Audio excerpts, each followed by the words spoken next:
this is Paul Morley, and you're going to see some very interesting clips of me performing routines of magic tricks that you can use in all your children's clubs and kids camps.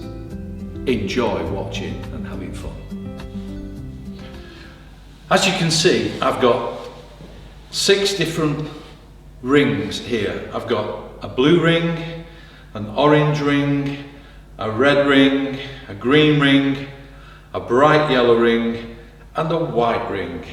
And all those different colours are not just colours, but they all represent something during this Christmas period. Because the blue ring reminds me of Mary, the Virgin Mary, who was carrying the baby Jesus. The orange one reminds me of Joseph, who had trusted in God and the word that had come to him through the angels, that this was no ordinary child that she was carrying. And the red one reminds me of Jesus, the Saviour of the world, who was born unto us that day. That leaves us with the last 3 rings. These are very interesting because the green one reminds me of the shepherds upon the hillside who were excluded from all things that were religious in Jesus' day, because they were seen as unclean. And this one reminds me of the kings that came from the east because they'd seen his sign in the stars, in the star. And this one reminds me of the angels of heaven who sang and who pointed the shepherds which way to go. So that's 6 different players at that very first Christmas. We've got Mary, we've got Joseph, and we've got Jesus, who was born of the Virgin.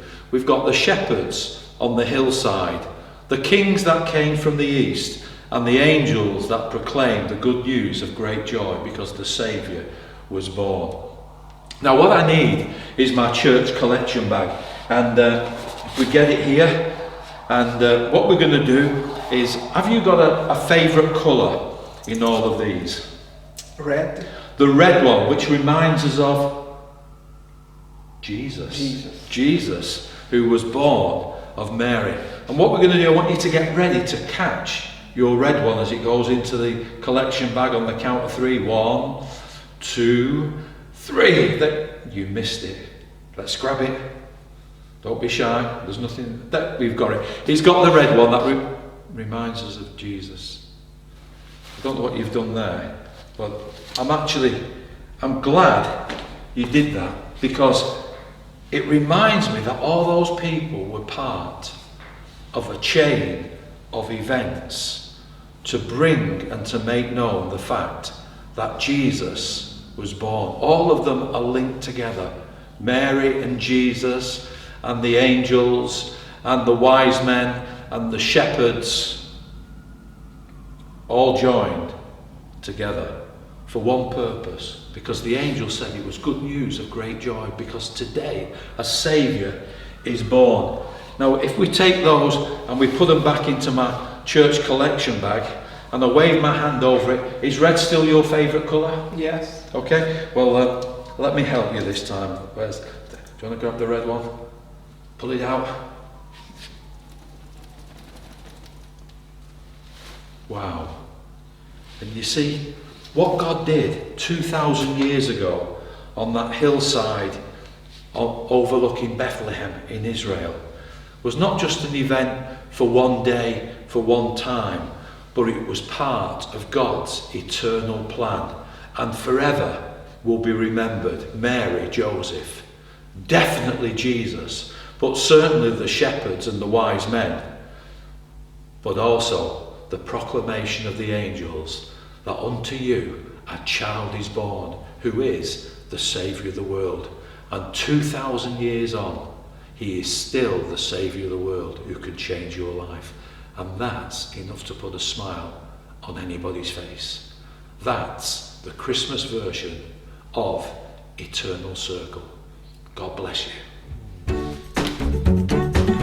As you can see on my sheet of paper here, I've got a number of different circles all about Christmas. We've got a Santa Claus, we've got candles, we've got reindeer, sheep, snowmen, presents, stockings, stars, Christmas trees, kings, food, mother and child, snow, people praising God, drinking, and the dove of peace.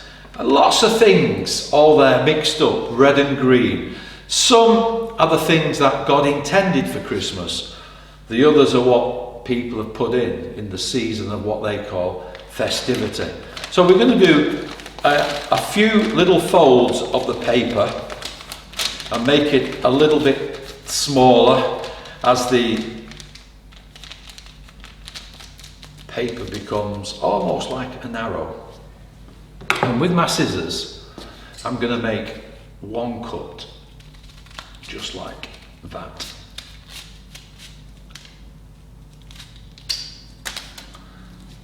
And then we're going to open up the sheet again. And the amazing thing is that what's left are the things that God intended us to focus on at Christmas. The light of the world, the shepherd's offering of sheep, the gift of God, the star that led the wise men, the mother and child that were there in the stable, the presence of God that came down, the people that praised God in the heavenly realms, and the wise men that sought Jesus. And wise men still do. So this Christmas, why not cut out the things that God didn't intend and take hold of that what God says wasn't just 2,000 years ago, but it's a happening that lasts forever. That's cut it out this Christmas.